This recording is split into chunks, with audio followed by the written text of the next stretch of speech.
Hello to everyone. All right, let's get going.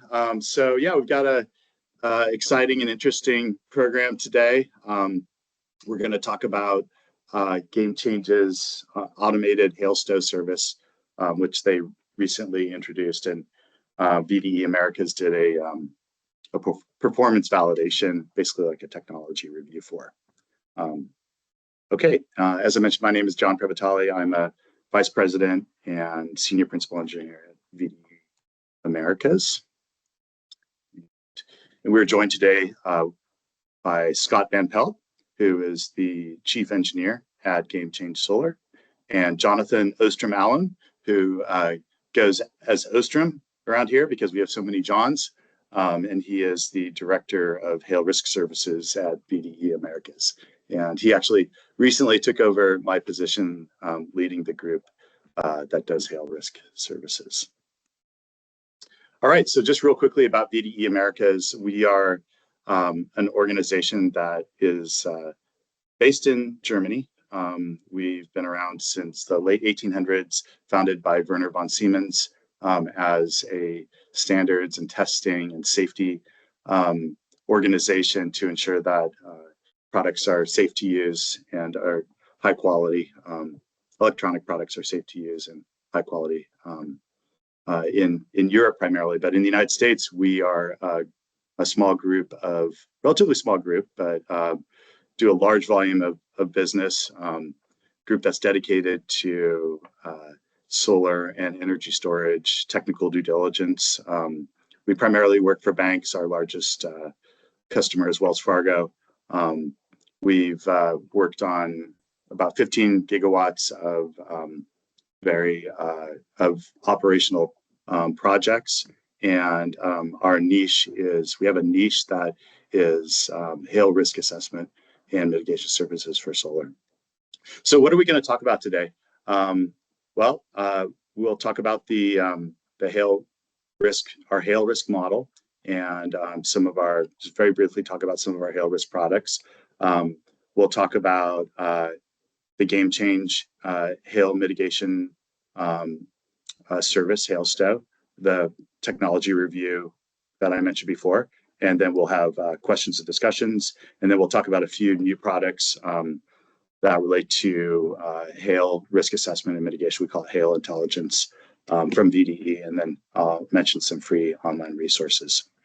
So as I mentioned, VDE is the leading provider of hail risk, what we call intelligence, which is basically risk assessment and mitigation services for solar. So we do site and equipment specific hail risk analysis. So we will tell you what the risk of loss is for a solar power project at an individual site with specific PV modules and trackers with different HailStow capabilities. And those risk of loss estimates oftentimes will take the form of probable maximum loss, which are used for insurance purposes. We also show average annual loss, and that can be used for pro forma purposes. And we also provide downside loss estimates for hail for solar, which can also be used for project cost benefit analysis and forecasting. We sell a series of maps, which we call the Hail Risk Atlas, and those take the form of ArcGIS maps. So it's a great way for, in fact, this is an example of one of the ArcGIS maps here on this slide. So this is a great way to understand the risk of loss very quickly at a project location based on just meteorology. So like the return interval, the chances of having at least one storm of a hailstorm of a maximum size, or what we call maximum diameter, Dmax, at a particular location over the course of a varying time period, 40 years, 100 years, 500 years. So purely meteorological maps, but also maps that take into account the economics of, say, PV module replacement, and also the type of, as I was mentioned before, the type of equipment that's used. So we have maps that show the risk of loss for different types of PV modules and different tracker stow angles. So these maps are very useful to get a really quick understanding of the risk of hail for solar at any particular locations. And interestingly, the meteorological maps can also be used for any industry, right? So they're not solar specific. We provide co-probability of wind speed and direction with hail analyses, some of which you'll see in a moment. Hail monitoring and stow protocols. So a lot of companies don't yet have very comprehensive hail monitoring and stow protocols that they include in their operating agreements or their O&M manuals or even their RFPs. And so we can provide those hail monitoring and stow protocols along with, and those come with a HailStow test protocol. And then we also provide third-party validation services like the one that we're going to talk about today to confirm that hail monitoring and stow systems and protocols actually work. And then finally, I'll just mention briefly that we recently introduced a new hail resiliency curve test for PV modules with our sister company, the Test Lab Renewable Energy Test Center. And this is a really cool new service that allows us to take a pallet of modules, of PV modules, and then subject them to a test to failure protocol where we increase the size of the freezer ice balls that we shoot at them with velocity, thus increasing the kinetic energy of impact, and for a staircase of increasing kinetic energies. And all this, we get a very rich data set which allows us to chart the probability of glass breakage with the kinetic energy of impact across the entire range of kinetic energies of impact that you would see in a hailstorm. So this is very useful for really understanding the true hail resiliency of PV modules. And there's quite a range. You have different glass sizes. We'll talk about this in a moment. You have different manufacturing techniques that result in different hail resiliencies. Okay, so real quickly, I'm going to talk about our hail risk model, and also very quickly talk about some of the most common defense strategies, and then I'll hand it over to Scott and Ostrom. So we've developed a hail risk model that we call a coupled hail meteorology and impact physics model. And that's a real mouthful, but basically what that means is that we're combining weather data that we get from the National Weather Service with impact physics that includes, physical models, but also empirical models. So models that are derived from testing to represent the different PV modules, hail resiliency. It's what I was talking about before. So we use meteorological data that is both radar-based and ground-based. So we get the radar data we get both data sets from the National Weather Service. We get the radar data from the NEXRAD radar system, which is a radar system that covers the entire continental United States. And then we get ground-based information from spotters, who are people who actually call in observations of hail that they see on the ground. And it's useful to combine these two data sets because the radar gives us massive coverage across the entire United States, including areas where there are no people to observe radar, which is a real problem in like FEMA maps and other maps. Oftentimes you see more hail risk around cities. That's because of what's called population bias. So our maps and process does not have population bias.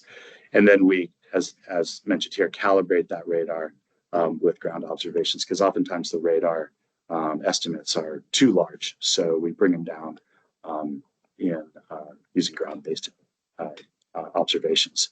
We take into account hailstone size and density using some research that has been done over the course of the last couple of decades by scientific teams observing samples in the field. We take into account the size of a hailstorm, which is called a hailstorm swath, wind speed and direction, which affects the direction and the velocity of hail. Interestingly, hail can fall faster or impact the modules faster than terminal velocity because of wind speed. We take into account PV module hail resiliency, glass construction, which I mentioned before, and then of course tracker stow capabilities, tilt, resistance to wind, and so forth. We have had the opportunity to do a number of forensic analyses on projects that have been damaged by hail, and we have essentially a feedback loop that has allowed us to calibrate our model based on what we've observed in the field through forensic analyses. And then, of course, we take into account the module replacement costs. So we recently updated that to account for the current cost of PV modules. All right. Real quickly, I'll just talk about PV module resiliency. A lot of people, I think, on the phone or on this call have seen this chart before, but this is from our sister organization, RATC, which is a test lab based in Fremont. And what this is showing is the probability of glass breakage compared to the effective energy of impact that we see in hailstorms. And so this shows essentially the resiliency of two different types of PV modules to hail. The two different types of PV modules are a 2mm front glass module with an assumed 2mm backsheet. So this is the most common type of PV module that you see in the marketplace, the dual glass bifacial PV module. And then the green, that's the orangish line. And then the green curve represents a 3.2mm front glass module with a polymer backsheet. And as you can see, the 3.2mm front glass module is on average about twice as hail resilient compared to the 2mm glass module. And that isn't just because the 3.2mm glass module has thicker glass. It's actually because the 3.2mm glass module is heat tempered. So it's got harder glass. It's very difficult to temper glass below 3mm in the typical glass mass production process that's used to make glass for the PV module industry. So 2mm glass is heat strengthened or semi-tempered. So it's not as hard as 3.2mm glass. And the result is that we see 3.2mm front glass being about twice as strong. We also take into account module size. The larger the module, the higher the probability of it breaking. Module packaging, so glass on glass versus poly. Cell technology, to a degree, crystalline versus thin film, although our model doesn't yet take into account cell cracking. And then frame details, framed or frameless. All of that is accounted for in the hail resiliency curve test that I was talking about before. Currently, we don't have a lot of modules. The hail resiliency curve test is a new test. So we're actually just working on our first hail resiliency curve. So I should mention that the hail resiliency curves we use right now are categorical in nature. So we have these two, and then we have First Solar Series 6, Series 7, and then we have a few what we call theoretical hail resiliency curves for PV modules that are most likely going to be coming to the marketplace. So like 4mm front glass modules and so forth. Also 2.5 and 2.5 dual class. We also take into account stow. And I just want to take this opportunity to show this picture of a tracker for people who are like really new to solar, particularly utility scale solar. I'll just talk about the concept of a tracker. So the vast majority of utility scale projects in the United States now have trackers that essentially allow the front side of the modules to follow the sun from the east to the west over the course of the day, from the morning into the evening. And so these trackers, they move the modules along a northwest axis, which we're in this picture, we're looking down. And so this module will move, as I mentioned, from the east to the west over the course of the day, following the sun very slowly. You can see them move, but they don't move constantly. They move, every minute or so, or more, maybe every few minutes, just a very small amount. And so, but over the course of the day, it's like watching a clock, right? You don't really see a clock move, but over the course of the day, you see that they have moved. And the value of HailStow is represented in this picture as well. So, as noted in this picture, it reduces the kinetic energy of impact by tilting the module and basically changing the angle of impact from a direct 90-degree impact to an incident angle impact that allows much of the kinetic energy to be distributed in the form of essentially like a bounce off or a ricochet off the module. And so that reduces the risk of glass breakage significantly. And then the other thing that this does is it actually just reduces the exposed area of impact. So instead of having a module that is entirely exposed facing up towards the sky, you have a much smaller amount of area, projection of area that is facing the sky. So you just have a smaller area that can be impacted by hail. As also noted in this diagram, the ideal scenario is to face modules away from the wind as opposed to into the wind. But in either case, HailStow benefits reducing the risk of glass crack compared to not stowing. And the other thing I'll mention is that we really have not come up with a technology to predict the direction of wind when hail falls. Oftentimes the wind direction moves from the wind direction that is prevailing, the prevailing direction, like the direction of the storm, to a different direction when hail starts falling because of the dynamic nature, the turbidity, and the cyclonic nature of hailstorms. So yeah, it's a problem that we haven't solved yet as an industry. It's very difficult to know which direction to stow the modules when hail actually hits to create an ideal orientation.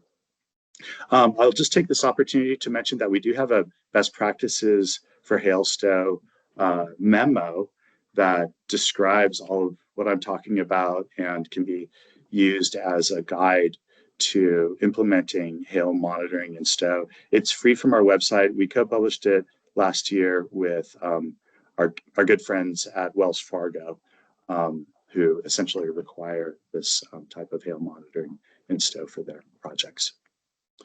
Okay, so economically, the effect of stow is significant.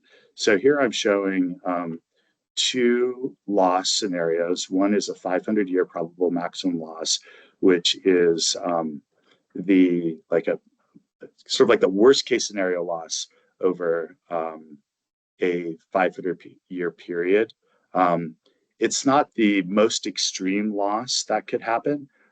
We actually have a downside loss that we call the extreme loss scenario, which we include in our reports. So this is a PML that is it's like a typical type of loss that's used for insurance coverage and to set the insurance sublimit for hail. And so you can see the and incidentally, this is for a sample project, which I'm calling Sample Solar, a 2-millimeter dual glass module around 275 megawatts with a 34-cent replacement cost, and this is in Northeast Texas. So you can see that at 0 degree tilt here, the PML for this sample project in Texas would be, about $37 million.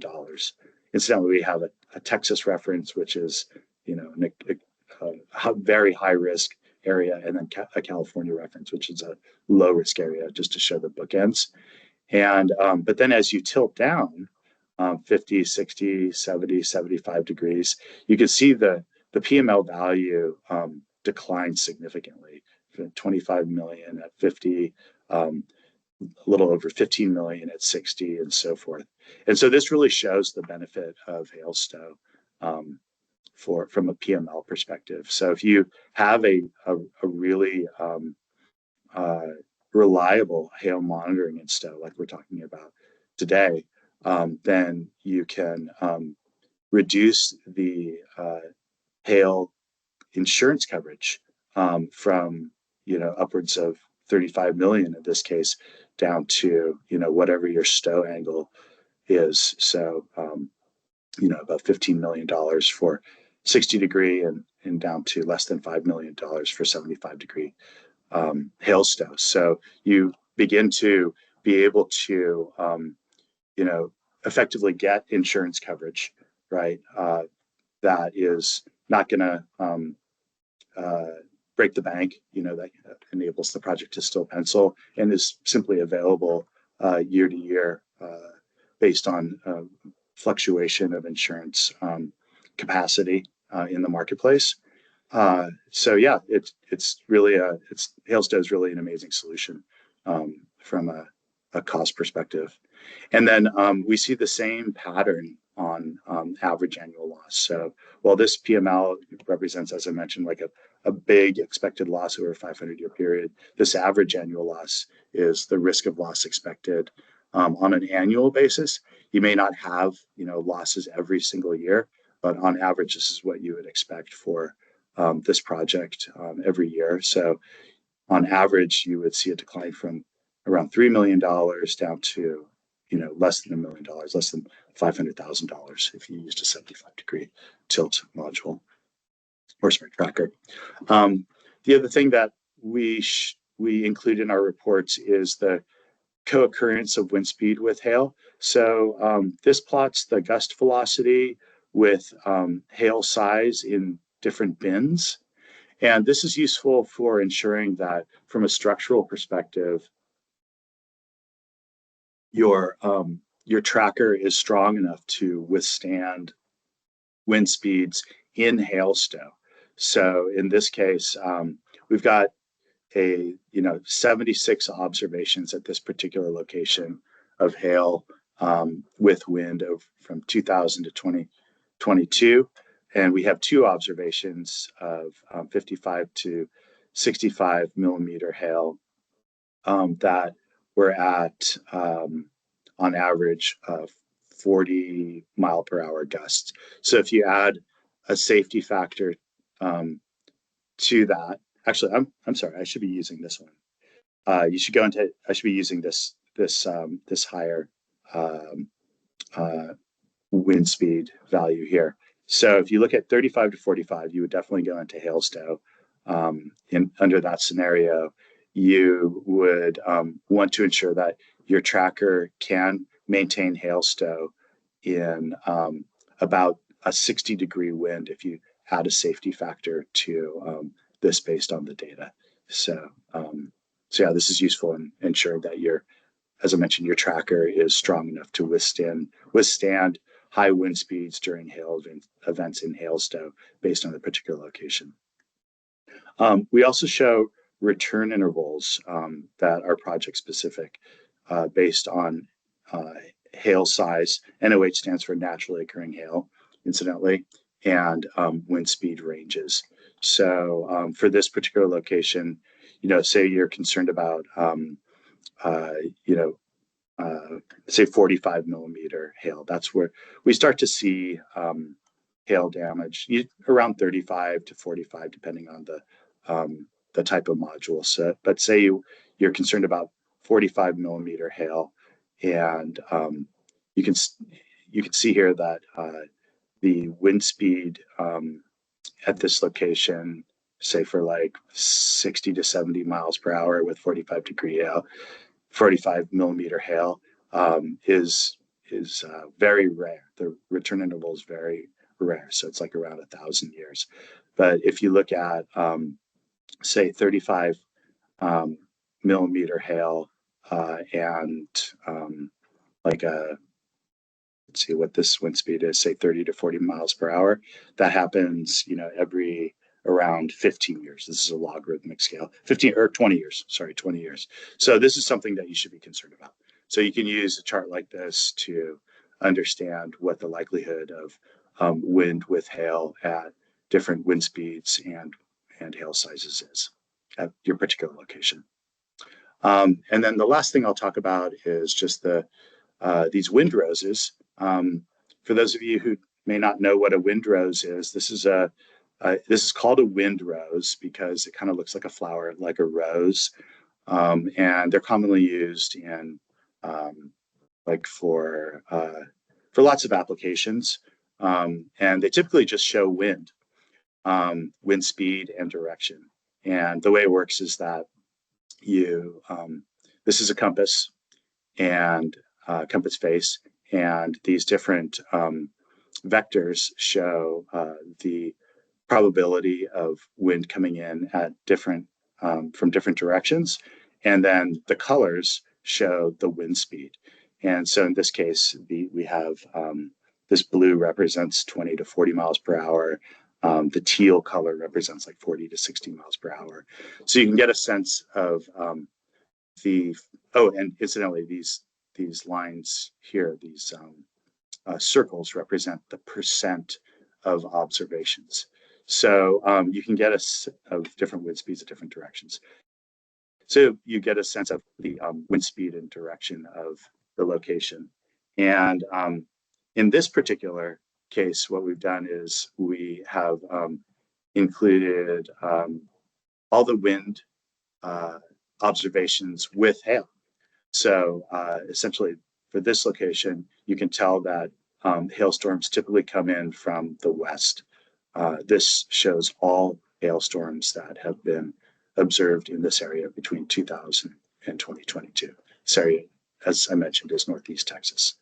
But then the other thing that we can show is, or that we do show in these reports, is HailStow, wind direction and speed that comes in above, a certain wind speed during severe hail conditions. So in this case, these are windrows that show wind speed and direction in cases where we have 35 millimeter or greater hail. And let me direct people to this windrows on the right here. This is really like I would say the design scenario: greater than 50 mile per hour wind and greater than 35 millimeter hail.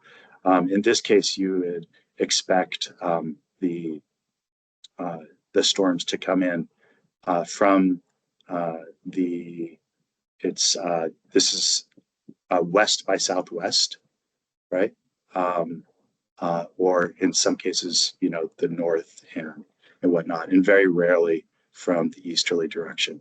So what this suggests is that in this particular location, if you were to choose a direction to tilt the modules, you would tilt them to the east to try to make it so the modules are facing away from the wind when large hail comes. Although I do have to repeat my, what I said before, although that is a prediction, we have not figured out a way as an industry yet to fully predict the direction of wind when hail falls.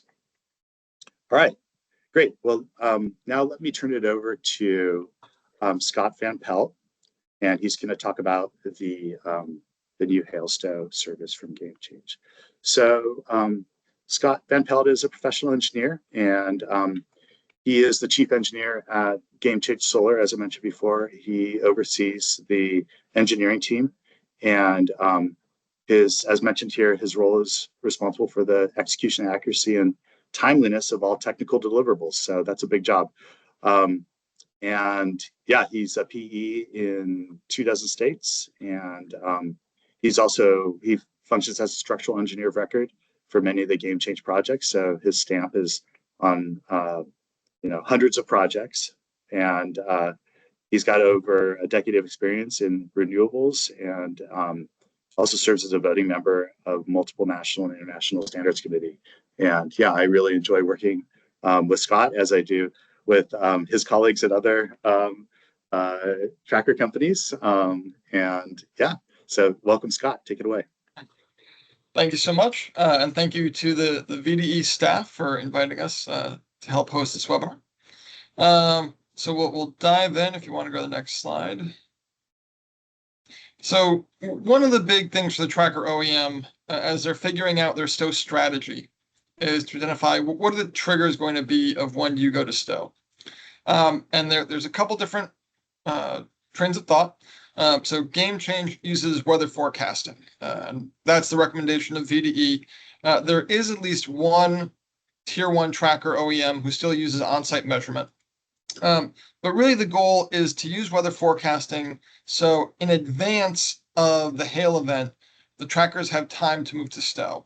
So all trackers, it may only be a couple minutes, but they all take a little bit of time to move from whatever orientation they happen to be at to that steep stow angle where they're most robust, they're least likely to take damage from hail. And so GameChange uses the approach of we're going to base our HailStow system based on weather forecasting. Next slide. So on the weather forecasting, there are a couple of partners we work with. The big two in North America are D10 and XWeather. And we've worked with VDE to validate these service providers in terms of the accuracy, the repeatability of the information coming from the forecasting service. But we're taking those forecasting services and pinging them every 2 minutes to look at, for all of our projects, what are the weather events in the area. So in the image on the right, you can see the green and blue dots represent GameChange projects in North America. And then all of the colored red and purple, those are polygons produced by the weather forecasting service. So for each of our sites, we're setting up perimeters around the site and having different triggers based on weather events within those perimeters. We'll talk a little more about those triggers in a minute. But you can see in the image on the left, so in the middle is a sample site, and there are 2 rings around it, one at 5-mile radius and one at a 30-mile radius. And you can see the different polygons, the red polygons that are set up by the forecasting service. And those represent, for a given weather event or storm system, where is that storm system located and where is it moving? What's the direction and speed that it's moving in? And based on that information, we can determine what is the likelihood of that event moving across the site in question, and using radar, what is the likelihood of a hail event, both in terms of probability of it occurring and in terms of the size of the stones that we'd expect for that given storm. So all this information is coming from the weather forecasting service. Next slide. In terms of how does at least for GameChange, how does our system analyze that data? So again, every 2 minutes, we're pinging the forecasting service, asking where are the storms in relation to our sites.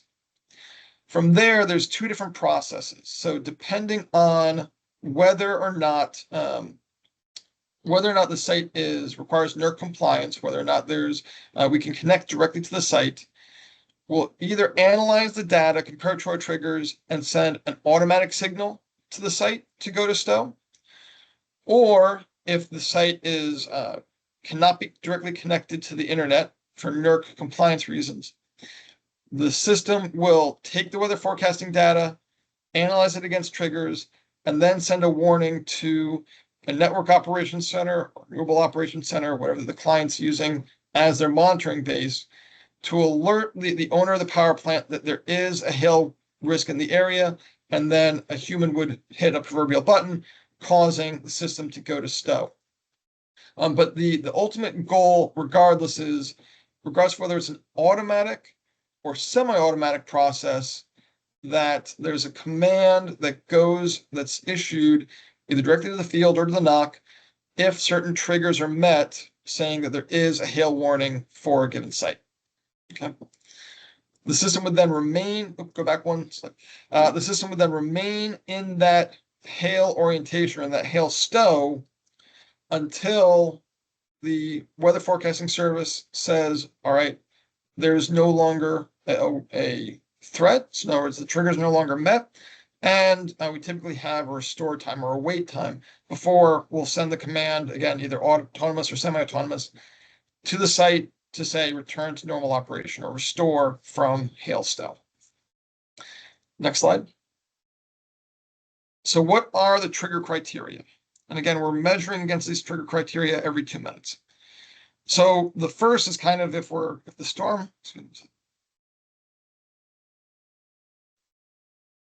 storm still has a relatively far distance to go from the site. So if it's between 5 miles or 30 miles from the site, it's a more relaxed criteria, right? If the site is greater than 75 inches and there's, greater than 0.75 inches, and there's more than a 30% probability of the hail event hitting the site, then we'll go to stow.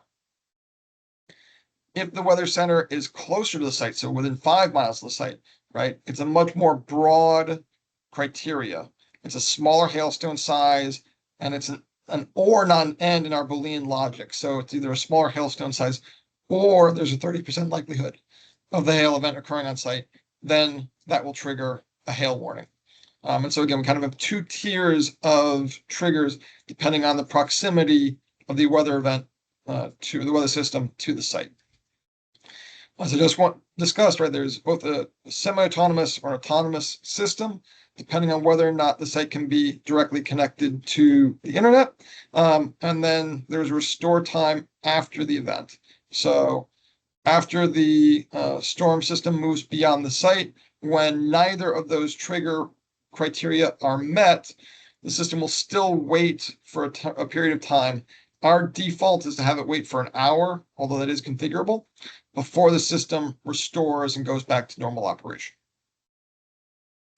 Next slide. So I did want to take a little bit of time and talk about coincident wind and hail. And this is a topic we get asked about relatively frequently. So as was brought up earlier in the presentation, right, the ideal is that the system is nose up into the wind, and shown in the image on the left, so that there's the minimum projected area for the hailstones to impact the module and the greatest skew angle. So there's the least kinetic energy imparted to the modules. Although that's the ideal, there's no way with 100% certainty to predict the direction that the wind is going to be blowing when the hailstones are falling. And so therefore it's possible you'll end up with the condition in the middle there, where the system's at a steep stow angle, but still facing the incoming wind. What's important to note is that you basically never can have the situation on the right with the big red X, where you are both nose down into the wind is pushing down the modules, and you are nose up into the hail. Right? That can't occur. The wind is going to be blowing the hail in the same direction the wind is going. And as a result, right, we have to account for wind loading on either the front side or the back side of the modules. So all the way on the left is the case where we've got an uplift load of the wind on the modules, and in the middle, we've got a downforce load on the modules. But we really have to design for both scenarios. Next slide. So this slide is care of CPP. I know a couple people on the call have already seen this, but when we talk about which way the wind is going to be blowing during the weather event, right? So in this example, the storm is moving from left to right. If you want to think about it from east to west. So the predominant wind direction will be coming from the east. There are certain tracker OEMs in the industry who will stow based on the specific wind event at that point in time. So in terms of when the storm is starting, which way is the wind blowing? And keep in mind, you can't go through flat. You can't change orientations in the middle of the storm for aeroelastic reasons. And there are a number of good presentations out there on that topic. But so that the systems, in this case, the examples are solar plant A and B, their orientation is fixed at the start of the storm. They're either stowing nose down to the east or nose down to the west. In this example, we've got our downburst, so that the orientation of the cell dropping the hail is such that we've got a downburst between the two solar power plants. And so within that one storm event, we've got different loading on the two different power plants. Solar plant A is going to be experiencing an uplift wind load, whereas solar power plant B is experiencing a downforce wind load. And again, this is with the assumption that both were stowed nose down at the start of the storm. So it's very difficult, as John mentioned, to understand which direction the wind is going to be blowing during the hail event. And so for that reason, GameChange tends to take the approach of, we're going to stow nose up to the historical direction that wind was blowing from during hail events. And that goes back to the wind roses John was showing a couple minutes ago. Next slide. But in any event, right, it's very important that trackers be designed to have enough capacity for wind loads coming from either the front or the back of the modules, right? It's one of the big takeaways I hope everyone takes away from this session. Next slide. So going a step deeper, one of the questions we get asked is, do you need to account for both your design wind event and hail at the same time? So in other words, can you have two different stow angles, one for wind and one for hail?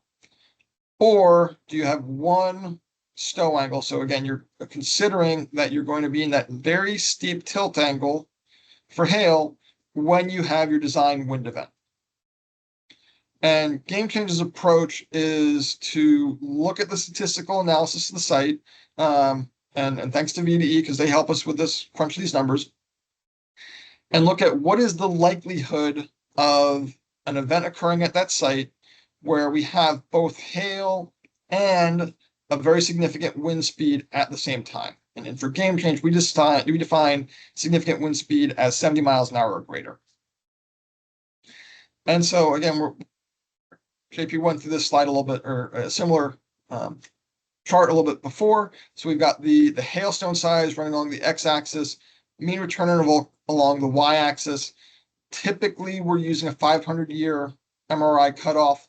So the question would be, for a 500-year event, or once a 500-year event, are we going to see a meaningful stone size, called a 35 or 40 millimeter stone size, and a 70 mile an hour wind event? If that's likely, and there are certainly places in West Texas where it is likely, then the system should be designed to be in that HailStow tilt angle, that very steep tilt angle, at the same time it sees its design wind event. There are going to be other sites where it's not likely, where these curves are all pushed down, and it's going to be all pushed up, and it's going to be very unlikely that you see a meaningful wind event coincident with a hail event.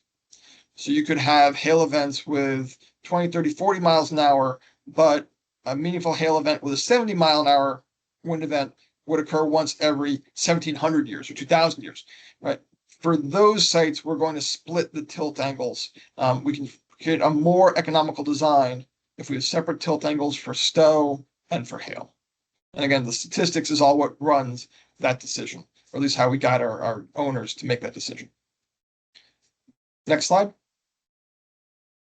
So going to the specific site that we looked at and that we asked VDE to help us study. So this is a site in Arkansas.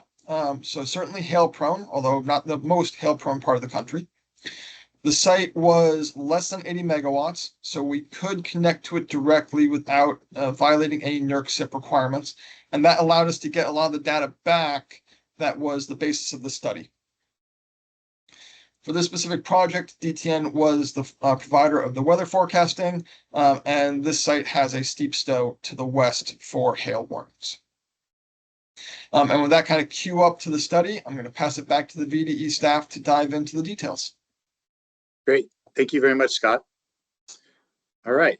So allow me to introduce Jonathan Ostrom Allen. As I mentioned, he goes by Ostrom, and he's an applied scientist on our team and also is the director of the Hail Risk Assessment Group. And Ostrom, I'm not going to talk about all the achievements, the academic and professional achievements you had, because we're running short on time. But this guy has a beautiful mind, and he is just a brilliant applied scientist and theoretical scientist, actually. So take a look at LinkedIn if you want to learn more about Ostrom. But Ostrom led this performance validation, this technology review. So let me hand it over to you, Ostrom. Thank you. Thanks a lot, John. I'll maybe go quick because we have a cool video that we want to run through. So as Scott said, the site's in northwestern Arkansas. There was unseasonable damaging hail this last April. So this is fresh off the press, basically. There were tens of thousands of warnings that we looked at as part of our study. What VDE's role was GameChange shared archived alerts, and we looked at those independently to see how their software was working in time relative to how the weather, what was happening with the weather. And so our other side is to look at what hail was actually observed during this storm period. So next, JP. So the HailStow system, the mechanical response is 6 minutes or less for the GameChange system, as I understand it. As Scott mentioned, they're querying the weather alerting APIs every 2 minutes. And because it's a relatively small site, they have fully automated operation. Scott's already talked about the triggering criteria. So what we wanted to do was look at the alerts that came both from DTN and the alternate alerting service XWeather from Vaisala, and then confirm looking at the logs of the alerts and looking at the logs of the SCADA system, were things working as intended. Next slide. So this is where we get the real world performance validation. What we saw was that the emails that were used to alert this, to set the site into HailStow, were issued within a minute of the latest triggering alert. From what we could see, the units all were in stow within 6 minutes. I'll talk about that in a second.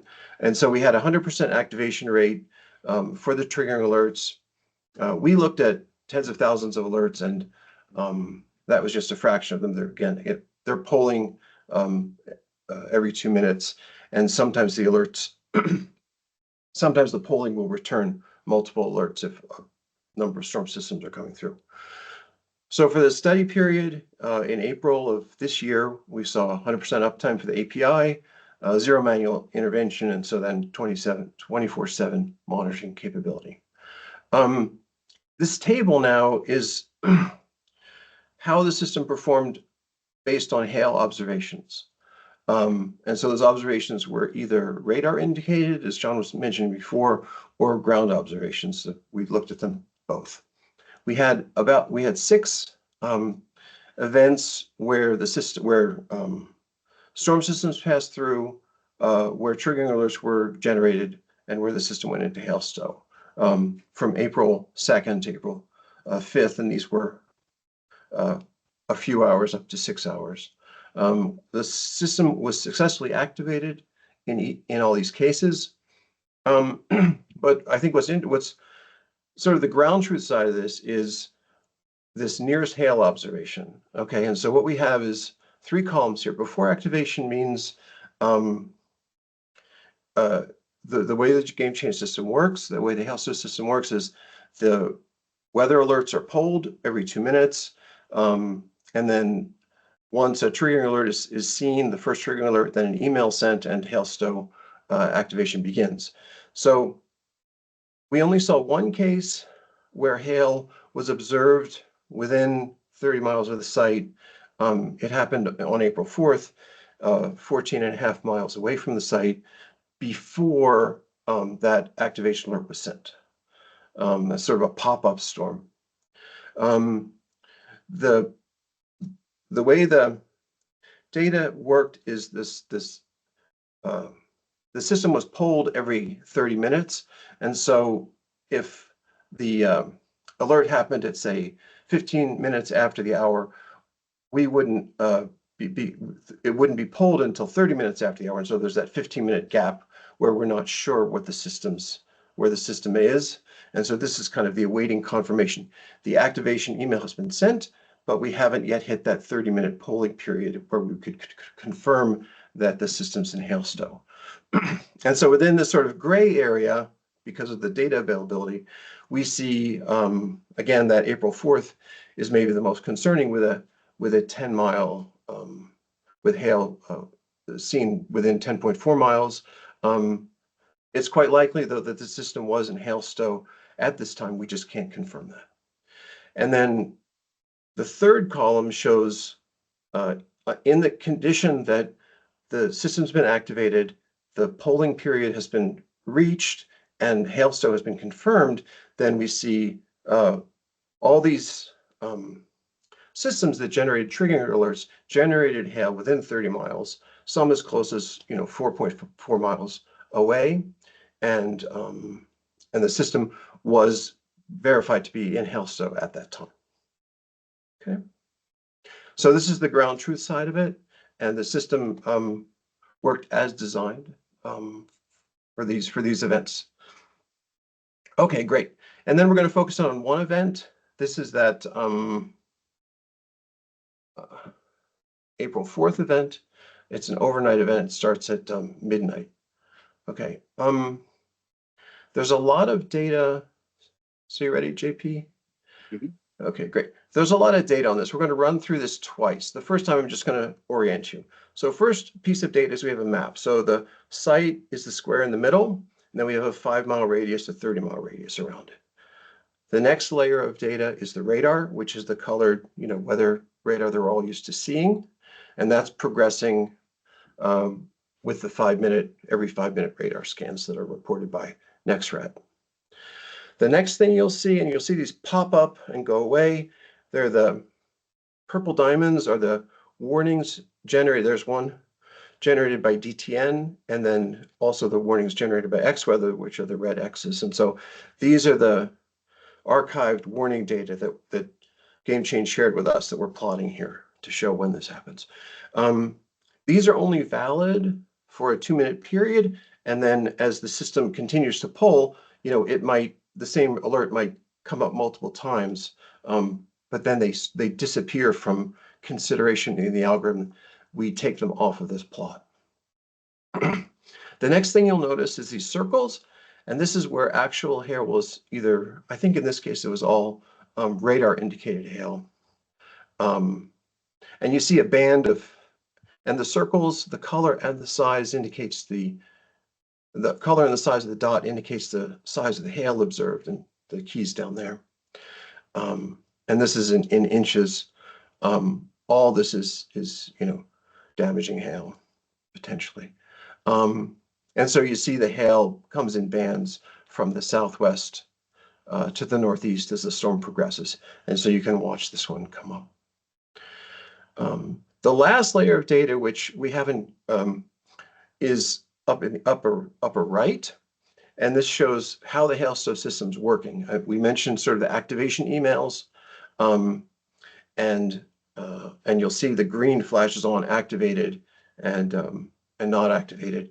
The system will go out of stow after 1 hour with no activation, with no triggering alerts. And then the last thing, it says mode, and then in green it says stowed. So at this point, the system's in HailStow.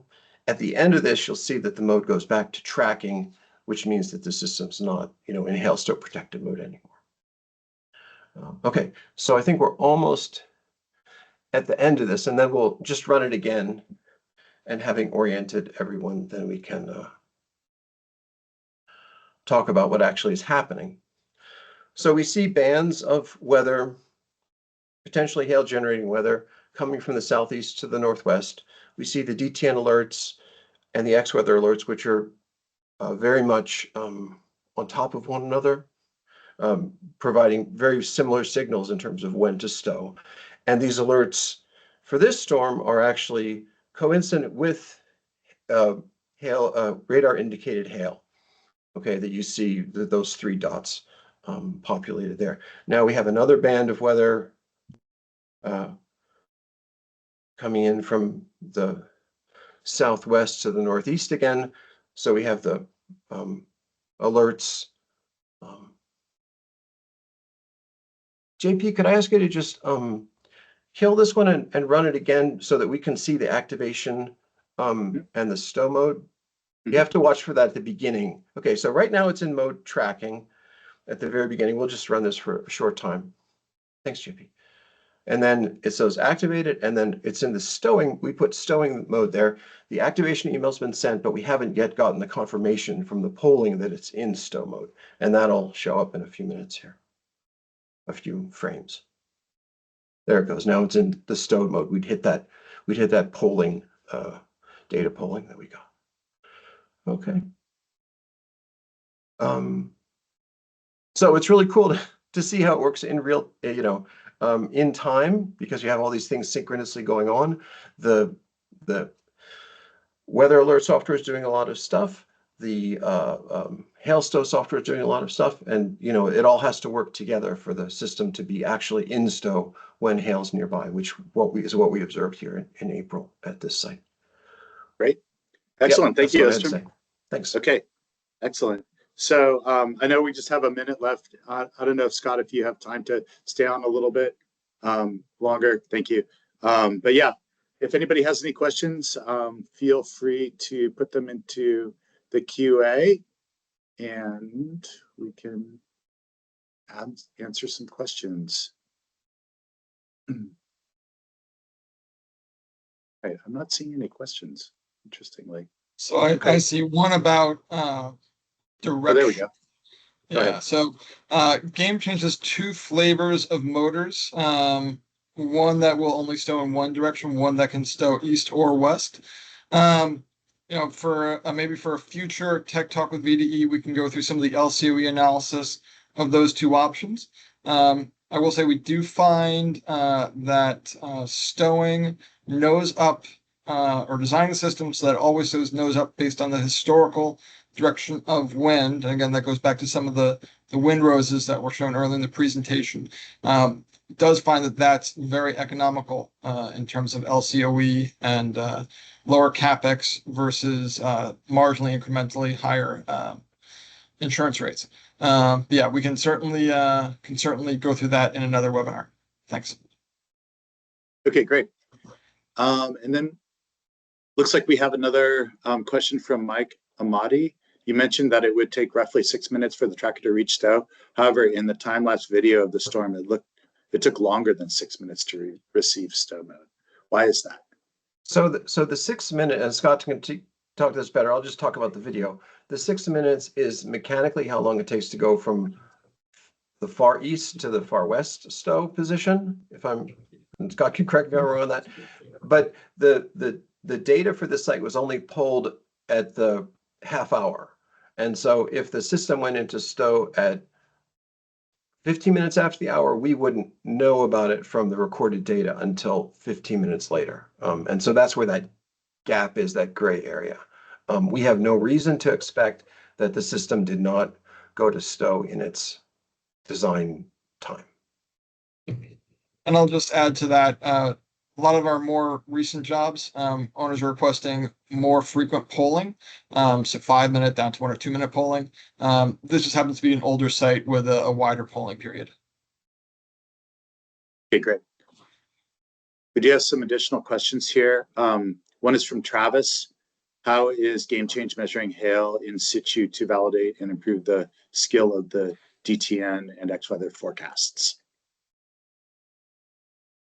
So we are not spotters. We certainly are talking with DTN and X-Weather about, and we've been working with VDE to validate them as appropriate vendors.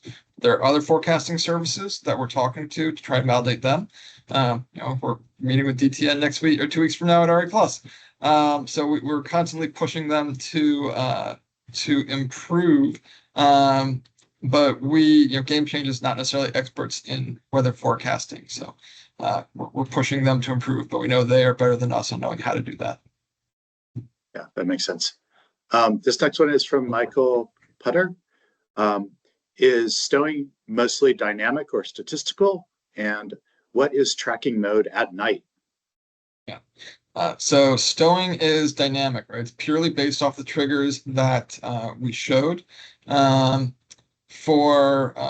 If I understand that question correctly, for tracking mode at night, typically our system is at 20-degree tilt, so a little bit off flat. For air elastic reasons, we don't want the system to be flat. And then which way it's stowing, east or west, would depend on what the likely direction is of the hail. So if it's likely, again, based on historical wind roses, that hail is going to come from the west, we'd stow 20 degrees east, or vice versa.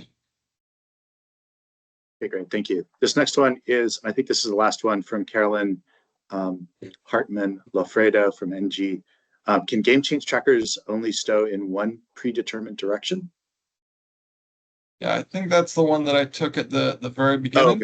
Oh, okay. Yeah, and again, happy to do or we would look to do a webinar in the future on some different stow strategies and impact of or the interplay between CapEx and insurance premiums and LCOE. Excellent. Great. Thanks. Sorry about that. Okay. Looks like we have one in the chat from Mike Perrin. Which tracker firm uses on-site weather monitoring for HailStow? I'm not going to endanger the innocent. That's what he says. Mike, I'll call you later and tell you. Okay, yeah, that's not a good idea to use on-site weather monitoring like the hail sensors for HailStow because it's too late. You can't do that. It is a common misconception we see. In fact, I just reviewed a project that had that in the HailStow protocol. Wait for the on-site hail sensors to sense hail and then put the trackers in stow. Unfortunately, that's too late for obvious reasons. All right. Okay, great. Thank you very much, everyone. I'll just quickly talk about the new products from VDE Americas. So we are introducing a HailStow verification service that monitors project data and radar-based hail data and confirms that trackers go into HailStow. So if you want to be the first customer, let me know. Actually, I'm sorry, the second customer. We do have one customer for that already. Yeah, let me know. And then we have we now offer worldwide hail risk modeling using a couple different approaches, mostly based on the work by Prine and Holland in 2018. So that's very exciting. We're able to assess meteorological data that we have for different, really anywhere in the world, regardless of whether or not there's radar data there on hail, and then correlate it with radar data that we have in the United States to assess hail risk outside the United States, which is really cool. We also now offer correlated hail risk for projects within 200 kilometers of each other.